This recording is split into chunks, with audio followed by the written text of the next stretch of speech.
Mga apo, minsan hindi mo mapapansin na naliligaw ka na ng landas, hindi dahil masama kang tao, kundi dahil unti-unti kang napapagod, nasasaktan at nawawalan ng direksyon. Ang unang senyales ay kapag araw-araw kang bumabangon, pero wala ka ng dahilan kung bakit ka bumabangon. Nabubuhay ka na lang dahil kailangan, hindi dahil masaya ka. Ang ikalawa, kapag mas pinipili mo ng tumakas kaysa harapin ang mga problema. Lagi mong sinasabi na bukas na lang, hanggang sa ang mga pangarap mo ay naiwan na lang sa kahapon.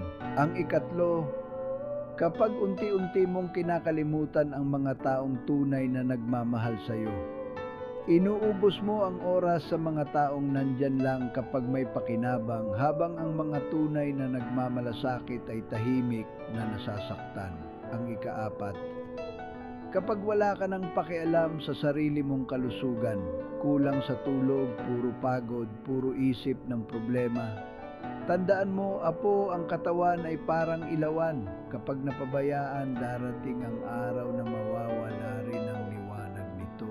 At ang pinakamasakit na senyales ay kapag nawalan ka na ng pag-asa, kapag naniwala ka nang wala ng saysay ang buhay mo, doon nagsisimulang maligaw ang puso ng isang tao.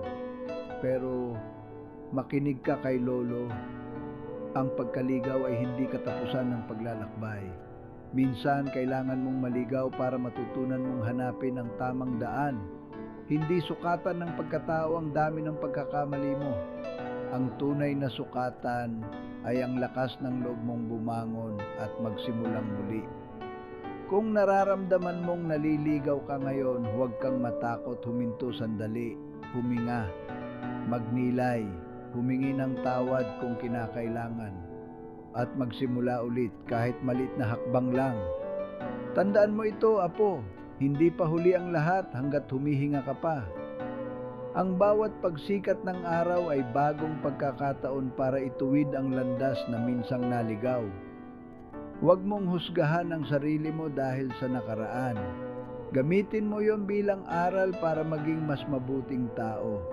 Darating din ang araw na lilingon ka sa likod at mapapangiti ka.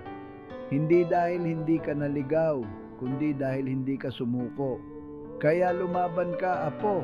May dahilan kung bakit buhay ka pa. May mga pangarap pang naghihintay matupad, may mga taong naghihintay sa iyong tagumpay, at may mas magagandang araw na paparating. Magtiwala ka. Ang tamang landas ay laging naghihintay sa taong handang magbago at magpatuloy.